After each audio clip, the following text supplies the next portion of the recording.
All right. Welcome once again to. I think this is the final session of our discussion on A New Earth by Eckhart Tolle.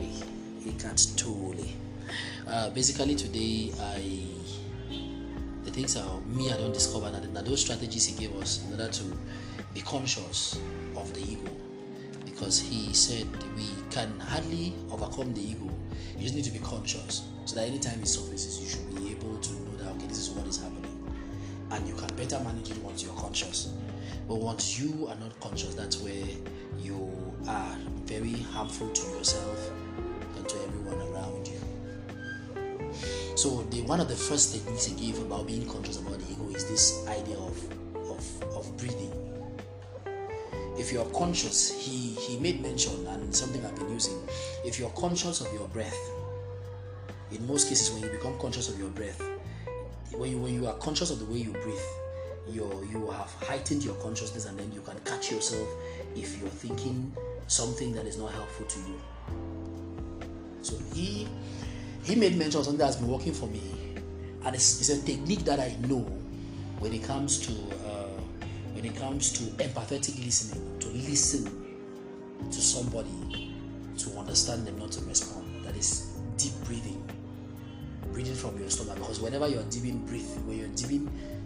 breathing deeply from your stomach, you're interrupting your thoughts. So because normally the ego works in your thoughts, all that's still in their ego. Remember what you tried to explain to me the other day about your friend getting a job and you did not get a job and all those things. Those thoughts will always come in your mind. Why have you first make an ego apply? Why have you shown in that place? But now once you're conscious, when those thoughts come, the first thing you can interrupt them is by breathing. If you take deep breath, it stops your mind from thinking. Before you start smiling, you say, "Yeah, see to it,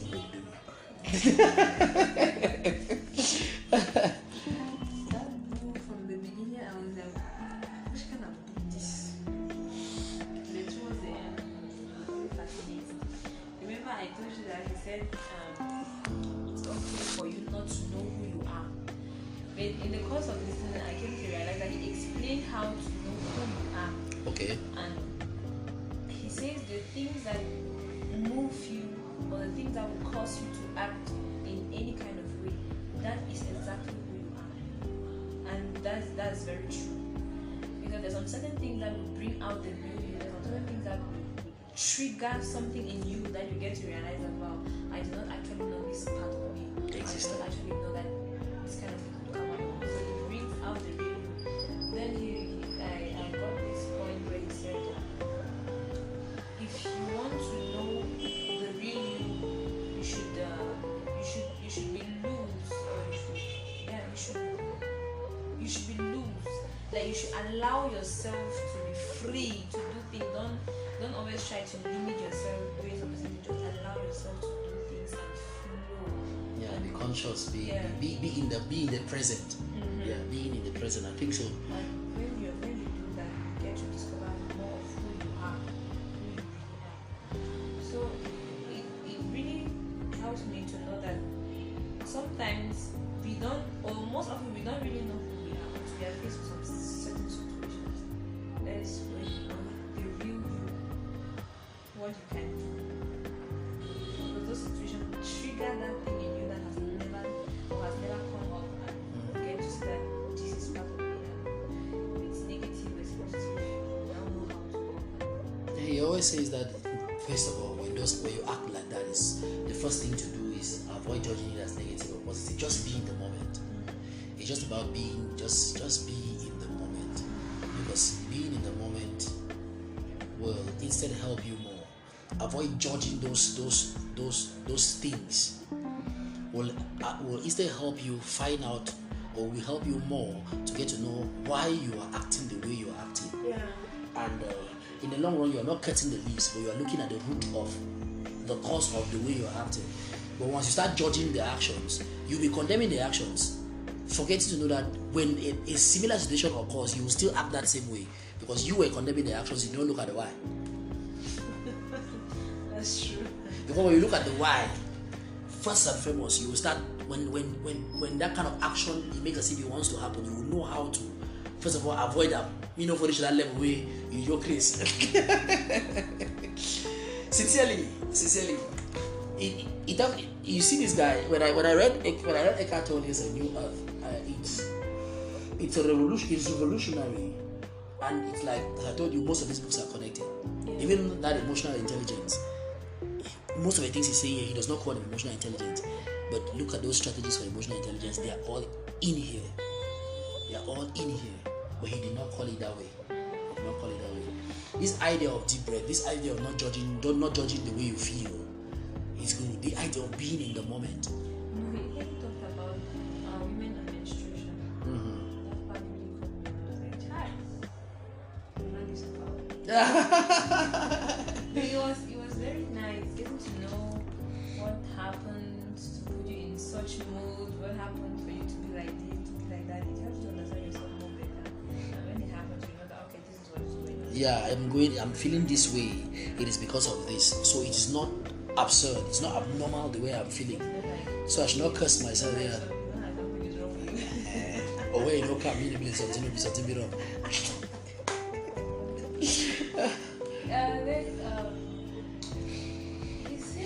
There's this thing that the mention of giving.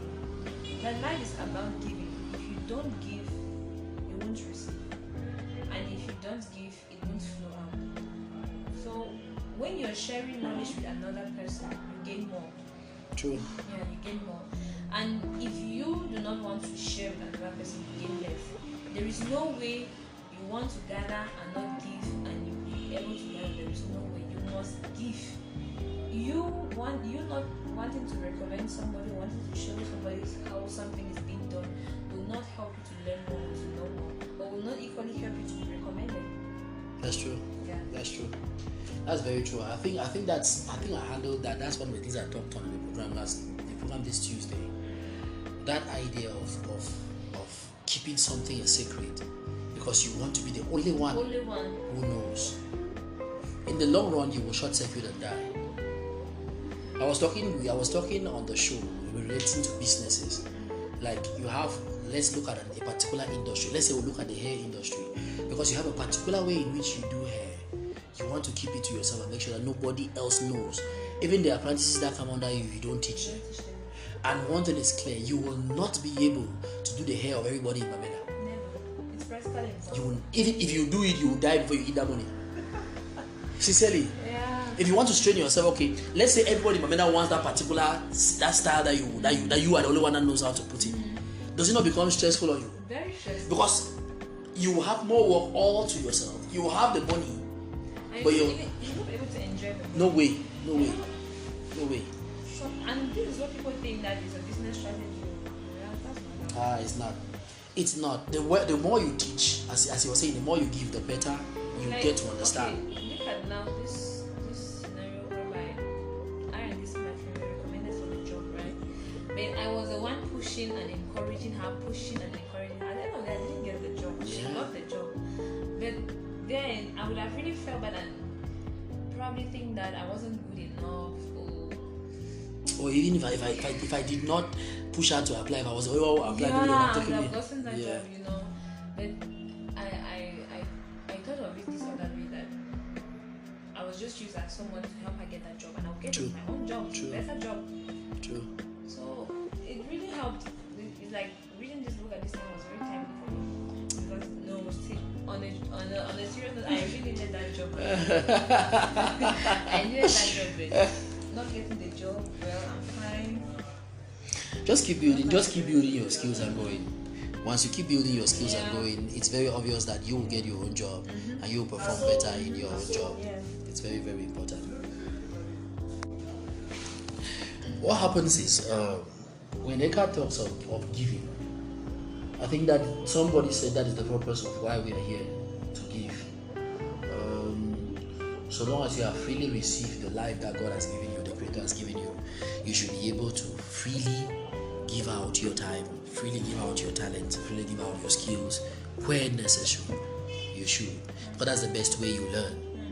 It's something that works for me more, especially when it comes to tech. Most times I accept to do things for Go when I don't even know how to do them.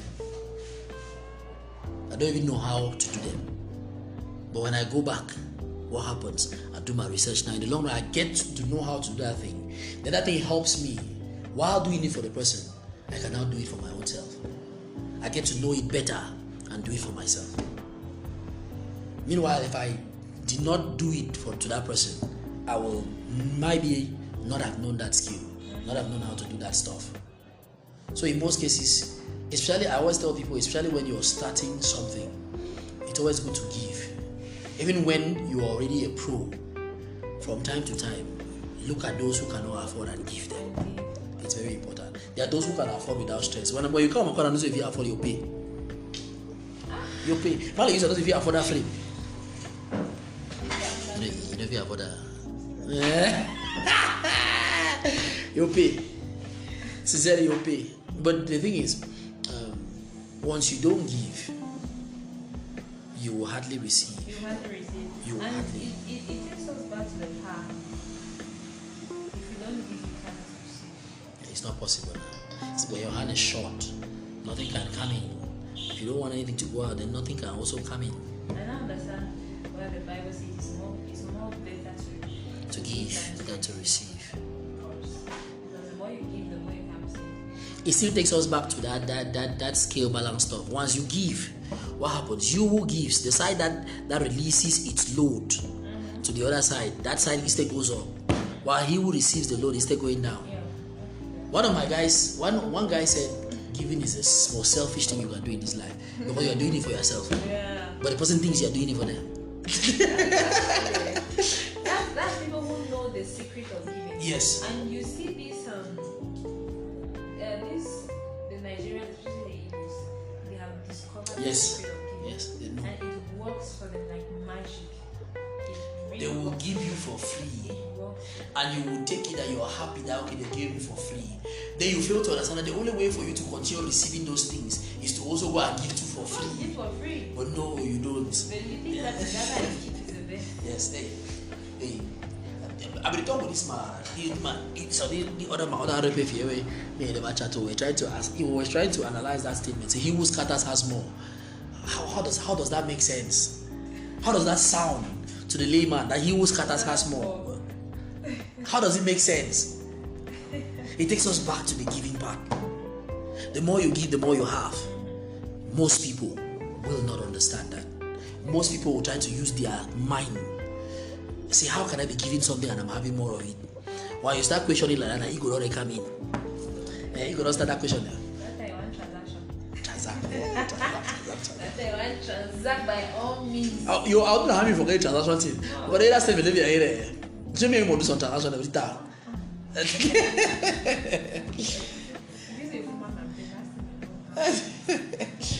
La. See, no, a new earth is something.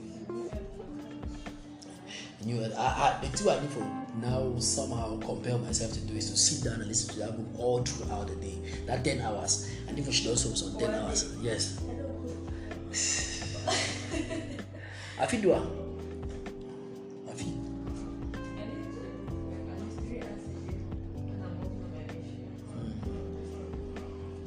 Because every time I listen to a new earth, I get something new.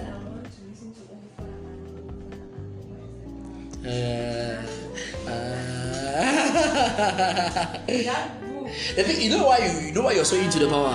You know why you're so into the power?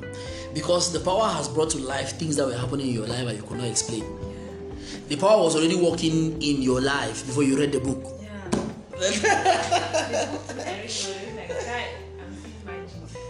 No, I say the power of it, and I'm so scared of the kind of thoughts that I have when I get some kind of thoughts that I fear. Because I am drawing those thoughts towards me and they might happen. And they might not be good. Some of them I don't want to discard and shock like this. You don't want to discard it. Then what's the color of their problem? Green. Or pole green.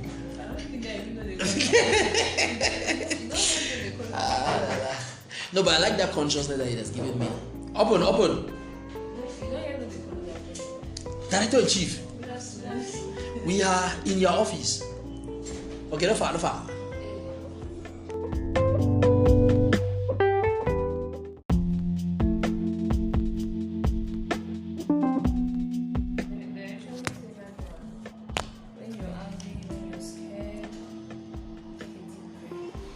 Yeah.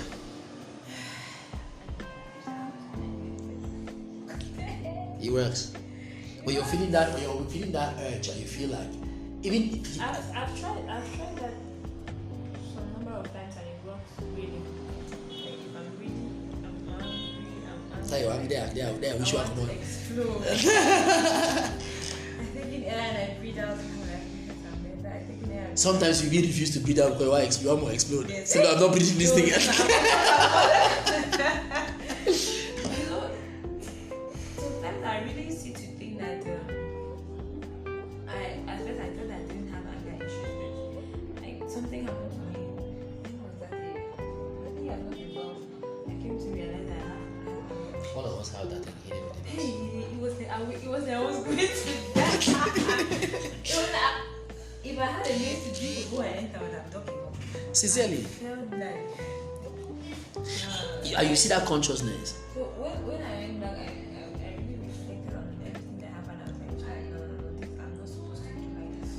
I have to learn how to manage. Younger.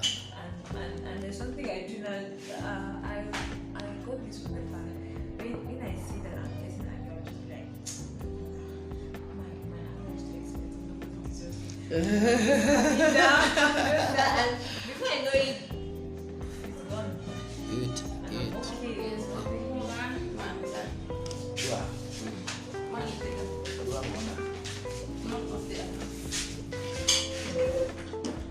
I will keep chatting this with your 5 money. Everything is possible. For free. For free. In the answer after. So this therapy of breathing, it worked for me like magic. And the beautiful thing he is explaining here is you must not learn how to breathe deeply only when you are tensed, only when you're angry, only when you are just make it a daily routine. When you make a daily routine, sometimes you do it unconsciously. But I read this and I practiced. Now that most of the times when I'm in a taxi, I'm doing deep breath. Before I sleep, I'm doing deep breath because I started doing it consciously. I put an alarm set on my phone. Say be particular. Yeah, it's time on deep. I put an alarm set on my phone. But now I don't even need the alarm. It's so unconscious that I find myself doing deep breath even before I realize I'm doing deep breath. Because once for all, one thing is that it is healthy. It helps relieve you of a lot of diseases. It helps relieves you of stress. So once you really start practicing it, when that anger comes, it's easy for you to do away. But once you don't, it becomes very difficult. That's why in most cases, as you don't talk, in most cases when people are always angry, they always tell them breathe. And sometimes they refuse because they want to must explode that anger. I say, no, I need to breathe. So that is the power. And then he talks of that idea of being silent. Take time out to be silent. Be with yourself. There's a question that if you cannot tolerate yourself, how do you expect others to tolerate you? If you cannot sit with yourself and be in good company, how do you expect others to look at you and be with you in a good company? You have to learn how to be company to yourself, good company to yourself. Yeah, I was discussing with a friend and she asked me that where I'm in my room. He was like, you're always in your room. Each time I ask you that you're always in your room, why do you always like to that I love being alone, having my own space at my own time. He's like, are you sure you're okay? Nah, you see that kind of question. No? I'm fine. He said, are you sure you're okay? Because people might be in the sitting room, they're discussing and laughing. Most often, I just want to be on my own. And it's not a problem. Yeah. It's not a problem. And it's not like you have a problem with who are discussing in the parlor. No. Yeah, those times I read on messages to enjoy my own company, my best moment. Uh-huh. People they ask, are you okay? Are you okay? You're not depressed. Because that's how depression starts. I'm like, are you people for real? They are right that depression might be that, but you're very, very conscious that no, it's not. You're not going there because you have a problem with people. You're not going there because you have some things, some terrible things that you're thinking about. You're going there because you just love your space, just love being there, and it's good. We have to learn to be with ourselves, because if you don't learn to be with yourself, you'll become a burden to others. That's just the whole truth. Yes. Because I agree with me that at every given point in people's lives, there are times that people want their space. Yes. people are, yeah. There are times that people want their space. There are times that people just want to have some time themselves, rethink and re-strategize. True. So you will not be blocking people up and down like. No, you need to give their space. Yeah. And with the way you are, you get to understand that, okay, when somebody says he needs his space, not because that person is angry with you. It's not because that person has a problem with you. But no, the person just needs to be there, be by themselves, to be conscious of their breath patterns, be conscious of their bodies, it's just that consciousness that gives you power. That silent moment. But you will hear a lot of people, they don't see it as a problem that you cannot be alone. They just see you that likes to be alone, that you are the problem. Yeah, the problem. But they don't know that you need to learn to be good company to yourself first. Yeah. It takes us back to what scripture says, that you cannot give what you don't have. You have to go back and be conscious of yourself. Be happy with being alone. Then you'll be happy with being with someone. You'll be happy with being with people. But if you're not happy being alone, you'll be a nuisance. You'll go shake walls someplace and not. I think that's what they should about life. If you're not happy with yourself, you become a problem to everybody. Yes. Because everything becomes a problem. Yes, everything. Everything is a problem. No matter how people try to behave or to excite you or to please you, everything becomes No problem. You start making everything about you. Everything is about you. Everything is about you. But man, say me, give me space. Let me go and see. You start thinking, what have I done? What have I done? I just think that this aspect of me, if I have to get married to someone who doesn't understand this aspect of it, might become a problem. Because I don't even just want to come. Joe, what she do you? Just I think that maybe there's a problem. No, I instead feel like, in most cases, I feel like instead is if you were a man, you used to take it from like a woman. I just hope some man will not do it anyway. Because we still have a life space. Yeah, that's true. I just hope say they are not men. I'm talking for the few people that I know in my circle. We cherish that space and give us space. Yes. So now the problem we always have now is the ladies we are into relationships with, because they don't understand that telling you that I need space does not mean that we have a problem. It does not mean that I have a problem with you. It does not mean that something you have said that annoys me. There are times that I will do that because you've said something that annoys me. But most times I just want to be alone. So I hope there are not guys like that, because there are guys like that and they don't enter shop.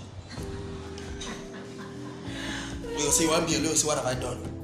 There are guys like that. There are guys like that who can mistake that to think that probably you want to end the relationship.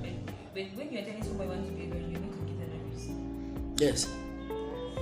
The person should be rest assured that there is no problem. You guys are.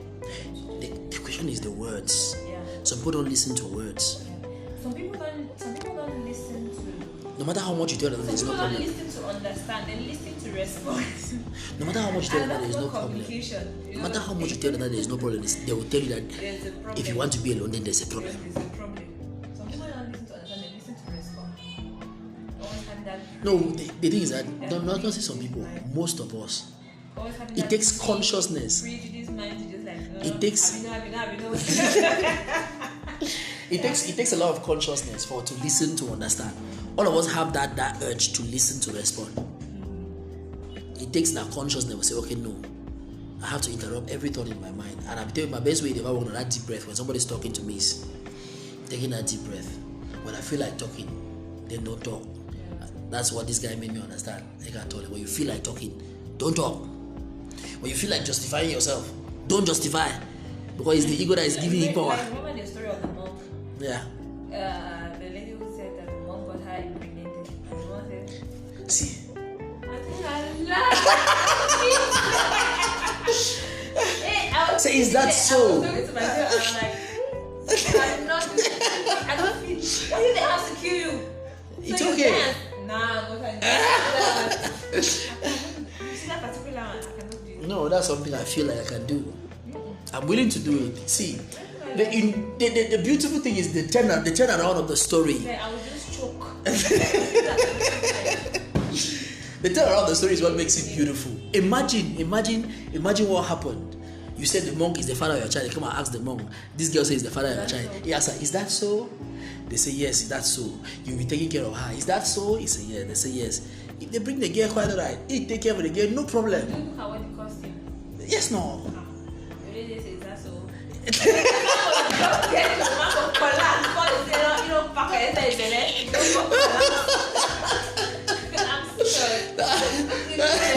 thing is choking me. I just want to And in most cases, when you swallow your breath and don't talk, you feel bigger in the long run. Hey, I was That story of that monk, there's a powerful lesson behind that. But what happens in the long run? Not the girl has confessed you. She finally went and said, no, it's not this man. You know, it's just like somebody might do something to you and expect you to portray a particular reaction, and you don't. You just keep your calm, you just keep your cool. Yeah. They go back and their conscience. Hey, that the worst. That's what. You just say all the book that is still go back and have a scripture. Pray for your enemies. There was one scripture that said that you should give. If your enemy is hungry, give them food. If they need water, give them this, because you are throwing hot coal on them. This takes us back to that. Yes, stay quiet. But man, because they say he who gets you angry controls you. So There's just that particular story of the mom. When I did that, I was like, hey, I said me. I miss me that kind of way. Like, there was this situation that I had misunderstanding with one lady in our family. She came and accused me that I was dating her husband. Now this is the story. I never knew that man was married, and I was not even dating the man. Man denied woman stay wash his hands so woman. And I was not dating him. He had there was this baby food that he was selling, so he needed somebody to sell for him. I was selling with him, I was working with him, he was asking me out, but I never accepted. So we were working together, and while I was working with him, he kept on with his advances. So I don't know how it happened, what happened. This lady stumbled on our messages, and she called me. She started talking, and I was really nice and civil with her, but now she started making like she wanted to intimidate me because of the way I was talking. So I really got angry. I told her that I'm not having anything with husband. From our messages to see that I don't have, and he told me that he was not even married, that he was not married, that he was single. So I don't know where all of this is coming from. The past. Another day again, she called and said she had seen a message on my phone. The man came to Bambi and he came to my house, and I slept with the man, and I slept with her husband. She would disgrace me, she would beat me.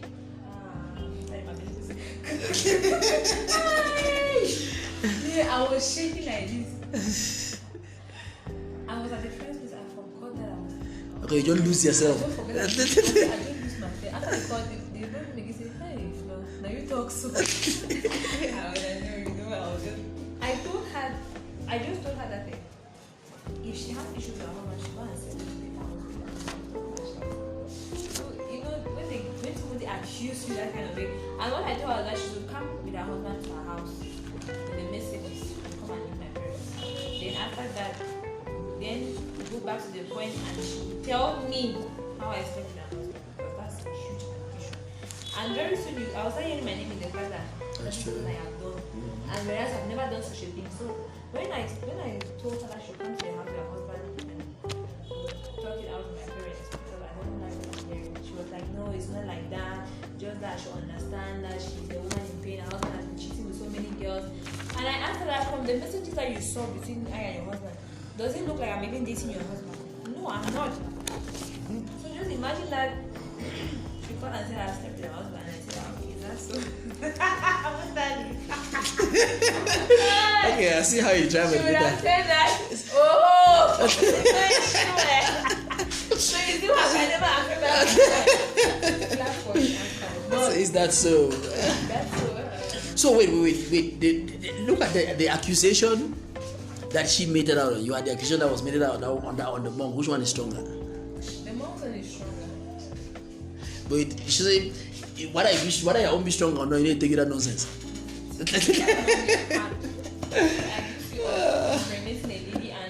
According to your reputation and your status, you're not supposed to do such a thing. Reputation and status is ego. Okay, we'll leave that small place. I'm like.